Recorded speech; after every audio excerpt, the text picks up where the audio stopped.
At that time, there was no request made specifically because I think I made it clear that we were not expecting to do a supplemental budget in the veto session.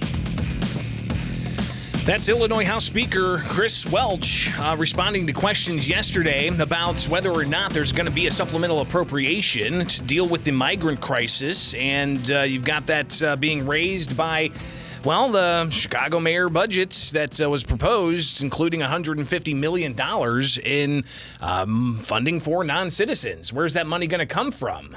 Chicago Mayor Brandon Johnson was asked about that earlier this week after he proposed his budget, and here's some of what he had to say on where he's going to get this money and how much he's actually going to be asking for from state and local governments. You talked about the partnership and help you're seeking from the federal and state governments. Can you explain exactly what that is beyond the worker permits? How much money are you asking for and from where? They have to help set up shelters. We need help staffing. We need help at the border for better coordination. I mean, these aren't new demands. And so, I'm going to continue to do my part. And the responsibility cannot just be on the city of Chicago alone. It's a welcoming state. How much money are you asking for as much as possible. So the question there at the end was how much money are you asking for as much as possible, but that's news to Governor J.B. Pritzker and Speaker Welch yesterday. I don't know what the intentions are with it. I just saw it as you did yesterday, the proposal for the entire budget. There's a lot that we look at. I want to be clear, though, that at the state level, we don't just leave cities to fend for themselves on a whole bunch of issues, whether it's mental health, healthcare broadly, job creation, or on the issue of asylum seekers. We are providing services and dollars on top of what cities do. And in the city of Chicago, as you may know, we've already spent, more than $300 million, in fact, more than $330 million already to support the asylum seekers shelter, making sure they've got the basic necessities that they need. And then, of course, we're working with the federal government and to get them to get work authorizations. And then you saw recently when I sent a letter to the White House, we actually had some reasonably quick action from the White House to help us to manage the going forward situation for the city of Chicago. But so is that 150 though? Do you think that's going to be an operating? I don't know. I don't know how they came up with their number. I mean, we're finding resources wherever we can and supporting the city and surrounding communities and others who are impacted by the influx of asylum seekers, which I remind everybody is the choice that's being made by the opposite party in Texas to basically send all these people here to the state of Illinois. They could be doing it in a different way, but they want to have some sort of chaotic political effect.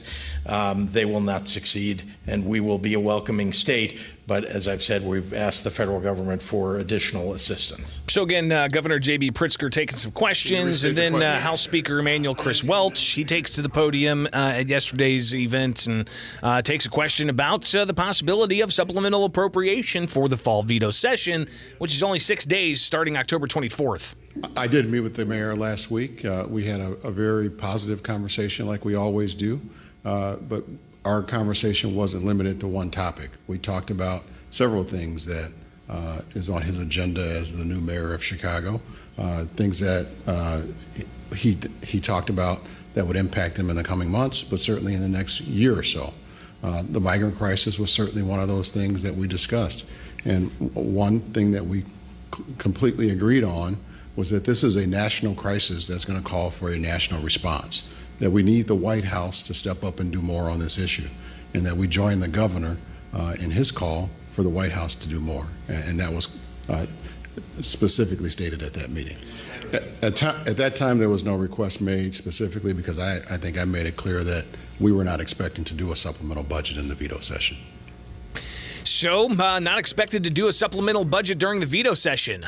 That's the word from Illinois House Speaker Emanuel Chris Welch. And we'll see exactly how all this plays out, because I don't know if the busing situation is going to slow down or if they're going to close the border, or if they're just going to move forward with the deportations, or what exactly is going to go on there. All right, 217-629-7970. We'll take one call on this subject, take a break, and come back and open it up for more of your phone calls. Good morning. You're on WMAY. Sean Gotti once again. I couldn't keep my mouth shut on this one, man. Right on. I don't understand. We'll let our own people fall by the wayside. We got our own people who can't afford their own deductibles on their insurances, don't have a roof over their head. And I feel bad for the asylum seekers, but they're not all asylum seekers. We're not even vetting these people. We don't know who they are. And with the current state of affairs of the world, how do we know some of these people ain't here for those purposes? Organizing it behind our backs. Here we are, just handing it out like a piñata. Yeah, listen, I mean, there's obviously some who have legitimate asylum grievance that they can go through the process, but clearly that's a certain percentage, while others are not. And even Governor J.B. Pritzker earlier this week recognizing that, saying that he's encouraged the White House is going to start returning, he says, but really it's just deporting people who aren't legitimate asylum seekers. Interesting kind of change of tune there. Yeah.